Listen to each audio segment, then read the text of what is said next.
नमस्कार दोस्तों, आप देख रहे हैं एमएस न्यूज। अभी मैं आपके सामने जिस शख्सियत से आपको रूबरू कराना चाहते हैं, जो किसी पहचान के मोहताज नहीं है, जो इस कम उम्र में अपने आप को ब्रांड के तौर पर पेश किया है, बल्कि जिला नहीं बल्कि पूरे बिहार लेवल पे इनका अलग ही छवि है। और बिहार के अलावा भी अगर अदर जिले में जाते हैं तो और जो कोई राज्य से आता है वहां पर भी इनकी अलग पहचान है। आइए मैं उनसे महंगाई के मुद्दे पर, जो अभी देश में हमारा महंगाई बढ़ा हुआ है, पेट्रोल डीजल खाद्यान्न जो भी खाद्यान्न सामग्री है उसको लेकर इनका अलग विचार और इनका बेबाक तरीके से इनका विचार है। आइए उनसे आपको रूबरू कराते हैं। पहले तो मीडिया पर से आपको स्वागत है।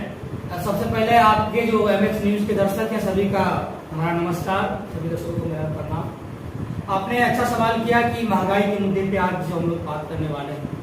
देखिए, महंगाई जो है पहले डाइन होती थी, आज जो है उसकी रखेल बन चुकी है, जो भी कहिए। तो ये जो है ना, मतलब महंगाई चरम सीमा पे आती है। मतलब पेट्रोल डीजल का जो महंगाई है, उसी कारण से खाद्यान्न का भी, जो भी खाद्य पदार्थ का भी जो महंगाई है उसी का था। क्योंकि मेन क्या है कि ट्रांसपोर्ट का जो खर्चा है वो पेट्रोल डीजल से जाता है। तो इस तरह से पेट्रोल डीजल की जो महंगाई है उसको सरकार को कम करनी चाहिए। जो सरकार, आपको शायद पता होगा, 2014 से पहले सिलेंडर लेकर के गर्दन लटका के चला करता था कि 400 रुपये सिलेंडर हो गया था। अभी स्थिति देख लीजिए क्या हालत है सिलेंडर का। जिसको उज्ज्वला योजना के तहत सिलेंडर मिला पहले बार, उसके बाद वो आज तक भरा नहीं पाया। एक अभी फोटो वायरल हो रहा था कि भारत गैस का जो कर्मी था वो अपने साइकिल पे लकड़ी लेके जा रहा था जलावन के। तो ये स्थिति है देश में। और जो यहाँ पे जो सरकार है केंद्र में बैठे हुए, सिर्फ गप्पेबाजी करती है। सामने देख लीजिए महंगाई क्या है, चरम सीमा पे। सर, ये अभी जो महंगाई जो है पेट्रोल डीजल और गैस, इन तीन मुद्दों के कारण जो आम लोग हैं, जो आम नागरिक जो बस से ट्रेवल करते हैं या अपने छोटी मोटी सवारी से जाते हैं, पहले किराया बस का लगभग आज से दाम बनने से पहले 50 रुपये था, वो 100 रुपये हो गया है। इस ऑटो का किराया लगभग 20 था, वो 40 हो गया है, सीधे डबल हो गया है। फिर भी केंद्र सरकार बोलते हैं ये जो पिछली सरकार थी ये उनका देना है महंगाई।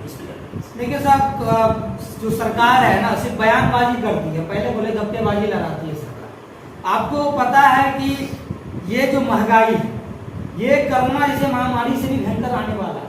कोरोना महामारी में हम कितने लोगों को देखे मरते हुए, वो आपदा, और यहाँ लोग जानबूझ के मरने वाले हैं, आत्महत्या करने वाले हैं। इसलिए क्योंकि लोग को खाने की मतलब तरस हो जाएगी। ये समय आने वाला है क्योंकि महंगाई बढ़ रहा है, बेरोजगारी चरम सीमा पे है। आपके पास अगर 10 रुपया कमाई होगा तभी आप 8 रुपया खर्चा कर सकते हैं। यहाँ क्या है कि 10 रुपया खर्चा है, मतलब आमदनी अठन्नी और खर्चा रुपये, ये वाली बात। इसको सरकार नहीं देख रही है। और हमें लगता है कि सरकार को तनिक भी शर्म नहीं आता है कि अगर इस चीज को नहीं देख पा रही है तो। क्योंकि महंगाई सबके लिए, जिस गरीब का आप वोट लेते हैं, जिस गरीब को आप वोट उससे लेते हैं, उस गरीब को आज इतनी महंगाई का मार झेलना पड़े तो आपको सरकार में रहने का कोई मतलब नहीं। और ये स्मृति ईरानी, मैं कहना चाहूंगा कि एक मनमोहन सिंह को चूड़ी भेजा करती थी। आज स्मृति ईरानी जिंदा भी है इस बिहार में या देश में, जिंदा भी है या नहीं, बात इस पे आता है कि अगर जिंदा है तो क्या प्रधानमंत्री मोदी को चूड़ी भेजने में उसको शर्म आता है? महंगाई उसके राज में भी है, महंगाई उससे दोगुना हो गया, मनमोहन सिंह के राज से दोगुना हो गया। हालांकि सरकार जो कहती है कांग्रेस के राज्य या फलाने के राज्य से उसके कारण ये हो रहा है, तो भाई इनका क्या है कि कुछ भी हो, नेहरू जी बदनाम, बात समझ गए। मोदी जी का एक ही कहना है, और देश के पहले प्रधानमंत्री हुए हमारे मोदी जी, जिनका पहले जो प्रधानमंत्री है नेहरू जी, उन्होंने सारा काम रोक दिया। ये ताजुब वाली बात है, ये नहीं। जो सरकार पहला सरकार, देश आजाद के बाद पहला सरकार, जब मोदी जी बच्चे हो, चाय भी नहीं बेचते हो, ट्रेन में घूमते भी नहीं, RSS के चड्डी भी नहीं पहनते हो, उस समय में नेहरू जी थे। आप बताइए, इस उसमें पार्टी भी नहीं बना था उसका, तो बीजेपी पार्टी वो बना भी नहीं था, कैसे इतना काम रोक सकते हैं? हर चीज नेहरू जी के कारण नहीं हुआ, नेहरू जी के कारण नहीं हुआ। तो ये समझ में आता है, हमें लगता है तो ये तो मोदी जी ट्रेडमार्क लिए हुए नेहरू जी का, हर बात में उन्हीं को घुमा। ये एकदम महंगाई बढ़ी है, ये सफाई आती है केंद्र तरफ से। ये महंगाई कहीं न कहीं पिछली सरकार को अपना जवाब दिया है। तो ये महंगाई बढ़ने का कारण क्या है, इसको बताएं सर। देखिए, महंगाई बढ़ने का कारण सरकार को स्पष्ट करनी चाहिए, ठीक है। तो सरकार कई चीजें सामने ला रही है, कभी कह रही है कि कच्ची तेल हमें महंगा मिल रहा है, वो आउट है। कितना रेट में मिलता है सबको पता है, 35 रुपये पेट्रोल, याद है ना 35 रुपये पेट्रोल रामदेव बाबा वाली। तो हकीकत में तो वही रेट है। केंद्र सरकार कितने टैक्स लेती है, राज्य सरकार कितने लेती है, तो हम तो यही चाहेंगे कि देखिए ये बढ़ाना सरकार दो, ये सरकार का मनमानी है और पीस कौन है जनता।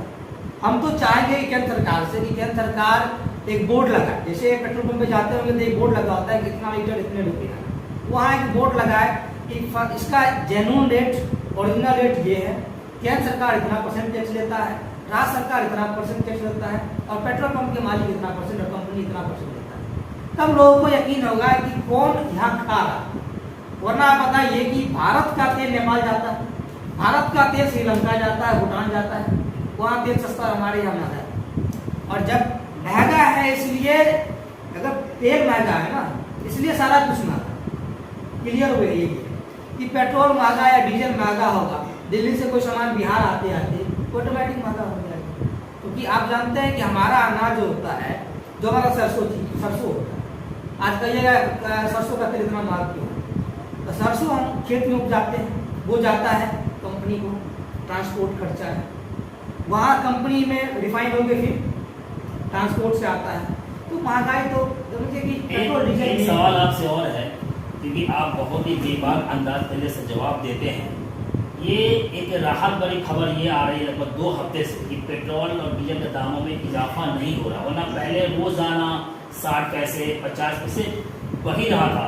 कहने के लिए जो विपक्ष जो आंदोलन किया है, विपक्ष जो विरोध किया, उसके कारण दबा दिया। देखिए विपक्ष का कोई आंदोलन नहीं होता, होता क्या है कि चुनाव जब आता है तो ये कुछ देर के लिए ठप कर दिया जाता है।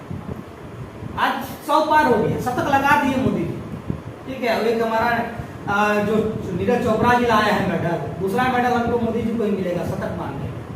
क्योंकि देखिए पेट्रोल का ये आपकी जो 14 में कितना था, कहाँ था रेट, और 100 पैसे पार हो गया।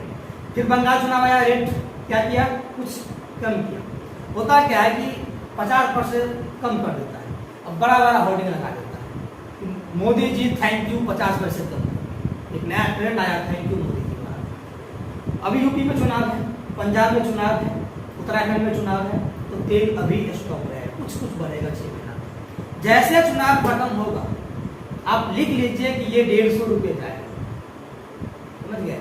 और 150 रुपये तेल करके हमको लगता है कि देश के जो गरीब लोग हैं, जो गरीब तबके के लोग हैं, जो मुश्किल से अपनी यातायात के लिए गाड़ी मोटरसाइकिल खरीद पाते हैं, बहुत हिम्मत करके पैसा जुटा करके वो गाड़ी खरीद पाते हैं, अब वो लोग, क्योंकि हर चीज़ जो है ना आजकल तेजी से भागते होगा, उस गति के हिसाब से गाड़ी जरूरी है सबके लिए, उसमें तेल इतना रेट महंगा कर देगा कि आम आदमी कुछ नहीं कर पाएगा, आम गरीब कुछ नहीं कर पाएगा, और बड़े बड़े बिजनेसमैन जो है ऐसे ही लूटते रहेंगे। और वक्त ऐसा आने वाला है कि यही लूट और भसोट के कारण, यही भ्रष्टाचारियों और इस सब की महंगाई के कारण आम जो जनजीवन है, ग्रामीण इलाकों में जो लोग रह रहे हैं, जो बेरोजगार है युवा, क्योंकि रोजगार तो दिए नहीं, पकौड़ा तलवा दिए। पकौड़ा कैसे तलेगा बताइए, पकौड़ा तलने के लिए सरसों का तेल चाहिए, उसको सामान से लाने के लिए सारा पेट्रोल गाड़ी में लगता है। अगर मान लीजिए पकौड़ा तलता है तो उसके लिए छोटा सा गाड़ी भी खरीदना पड़ेगा या ठेला खरीदना पड़ेगा, तो हर चीज़ जो है तेल से ही होगा, मतलब या सरसों तेल लीजिए या पेट्रोल या डीजल लीजिए, वो तेल से ही होगा। तो ये तीनों चीज़ तो महंगा है। बाकी फील्ड में जो आप दुकान की बात कर रहे हैं, दुकान में भी खाद वगैरह महंगा ही है, खाद सामान लीजिए। तो ये जो महंगा सामान है, आप एक पकौड़ा बनाने के लिए आपको कम से कम खर्चा लगेगा 2000-3000 रुपये एक दिन, अगर आप स्टार्ट करते हैं मतलब 20 लोगों के लिए। तो अब बताइए कि पकौड़ा कैसे तल पाएगा आदमी, बेरोजगार आदमी। तो मोदी जी कम से कम पकौड़ा तलने वाले के लिए तो कम से कम 15 लाख में से कुछ दे देते, वो भी नहीं दे पा रहे हैं। अभी एक यूपी में चल रहा है ट्रेंड 5 किलो अनाज, जो आपको आएंगे कंप्लीट करेंगे। ये चीज यहाँ पे क्या है कि देश में महंगाई चरम सीमा पे, अब तो कहेंगे मोदी जी से महंगाई जितना भी कर दो, रोजगार कम से कम दे दीजिए, रोजगार हो जाएगा तो महंगाई झेल लिया जाएगा। आप इतने महंगाई झेल रहे हैं, क्यों झेल रहे हैं? क्योंकि आपके पास रोजगार है, आपके पास तनख्वाह है, आपके पास गाड़ी है, सरकारी सुविधा है, विधायकों के पास सरकारी गाड़ी तेल होता है। लेकिन आम कार्यकर्ता आप ही के पार्टी का रोते रहता है और कहता है कि क्या करें, नसीब खराब हो गया। ये स्थिति बना। धन्यवाद। ये मेरे सामने थे राजेश यादव, जिन्होंने, जिसको यूथ पावर कहा जाए ये कम नहीं है। ये जिस जिले से बिलोंग करते हैं वो है दरभंगा, लेकिन पूरे दरभंगे में पूरा बिहार बसता हो। अभी मैंने उनसे आपको रूबरू कर, जो मेरे सारे सवालों जवाब उन्होंने बहुत सटीक दिया है। सारी सवालों का जवाब शायद केंद्र सरकार दे पाएगी या विपक्ष दे पाएगी। अभी आप देख रहे थे MS न्यूज़। अगर आप मेरे न्यूज़ को अगर देखते हैं फेसबुक पेज पे, तो आप मेरे फेस को लाइक करना ना भूलें। और इसी वीडियो अगर आप मेरे यूट्यूब चैनल पर देख रहे हैं MS न्यूज़, तो आप मेरे चैनल को सब्सक्राइब जरूर करें। धन्यवाद।